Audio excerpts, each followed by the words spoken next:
చిన్న సన్నకారు అదేవిధంగా దళిత గిరిజన బీసీ వర్గాల రైతాంగానికి అందరికీ కూడా సబ్సిడీ మీద యాంత్రీకరణ మళ్ళీ కొనసాగించాలని చెప్పి ఆదేశాలు ఇచ్చారు.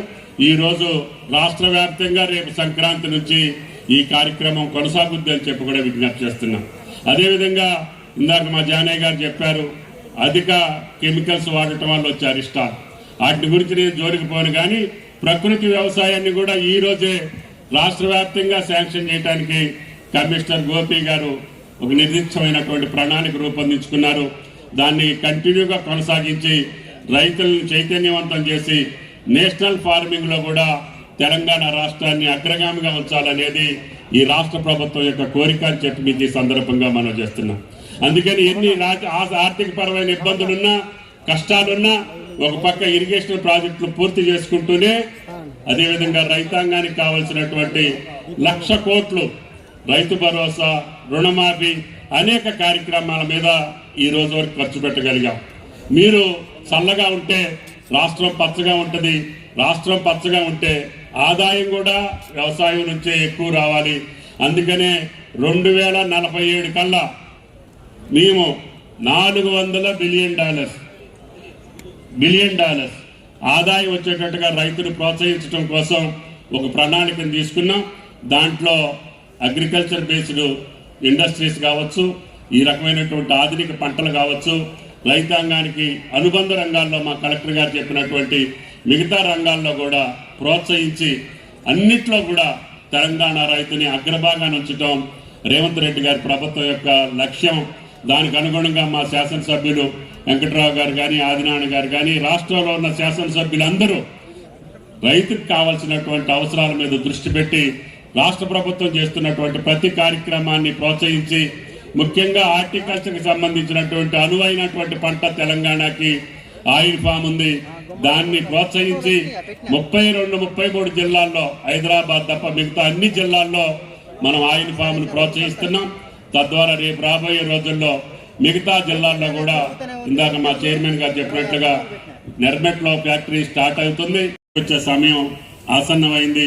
జిల్లా కలెక్టర్ గారు కూడా ప్రత్యేక శ్రద్ధతోటి ఈ వ్యవసాయ కార్యక్రమాలని పర్యవేక్షిస్తూ రైతుల్ని, ఎక్కువ గిరిజన ప్రాంతం కాబట్టి 5 నియోజకవర్గాలు కూడా గిరిజనులు ఎక్కువ ఉండేటటువంటి, అందరూ కలిసిమెలిసి అన్నదమ్ముల్లాగా జీవించేటటువంటి ఈ పచ్చని జిల్లాకి గోదావరి జలాలతోటి పాటు ఆధునికమైనటువంటి ఆదాయం వచ్చేటటువంటి పంటలను పండించి ఈ కొత్తగూడెం జిల్లా తెలంగాణ రాష్ట్రానికే కాదు భారతదేశానికి ఆదర్శంగా ఉండేటట్టుగా, రాష్ట్రాల నుంచి కానీ ఎవరొచ్చినా మన భద్రాద్రి జిల్లా అశ్వారావుపేటను చూసి వ్యవసాయాన్ని నేర్చుకొని తెలంగాణ మొత్తం రేపు రాబోయే 3-4 సంవత్సరాల్లోనే 10 లక్షల ఎకరాలు ఆయిల్ ఫామ్ సాగు చేసే విధంగా మా ఆయిల్ ఫెడ్ అధికారులు ముందుకెళ్తున్నారు. చైర్మన్ గారు, ఎండి గారు, అదేవిధంగా వ్యవసాయ శాఖ కార్యదర్శి, కమిషనర్ గారు కూడా వచ్చారు.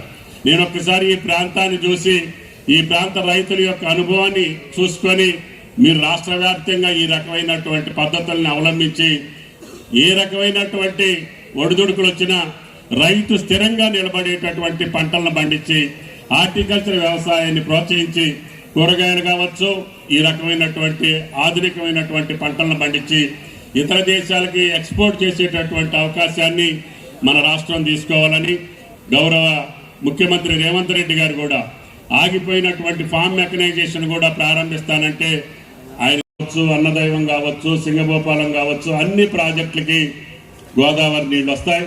ఇప్పటికే వైరా ప్రాజెక్టు తోటి పాటు లంకాసాగర్ ప్రాజెక్టు కూడా అనుసంధానం చేశాం. రేపు కృష్ణా జలాల్లో ఏమాత్రం మనకి ఇబ్బంది వచ్చినా గోదావరి జలాలు నేరుగా లంకాసాగర్కి, వైరా ప్రాజెక్టుకి గత సంవత్సరం మంత్రి గారు దానికి శాంక్షన్ ఇచ్చారు. పనులు పూర్తి చేశాం, ట్రయల్ కూడా చేశాం, నీళ్లు కూడా వదిలి వైరా ప్రాజెక్టుని గోదావరి జలాలతోటి లంకాసాగర్ వరకు తీసుకొచ్చాం. అదేవిధంగా రేపు రాబోయే రోజుల్లో 4వ పంప్ హౌస్ను కూడా పూర్తి చేస్తే అశ్వారావుపేట, దమ్మపేట మండలాలకి పూర్తి స్థాయిలో నీళ్లు వస్తాయని, తద్వారా నా జీవితకాల నెరవేరుద్ది, మీరు తప్పకుండా రావాలని చెప్పి రేపు ఆయన గారికి ఇరిగేషన్ మీద ఢిల్లీలో అవసరం ఉన్నటువంటి పనులున్నా కూడా పట్టుబట్టి తీసుకురావటం జరిగింది. కాబట్టి వీసీలు ఇద్దరు ఉన్నారు.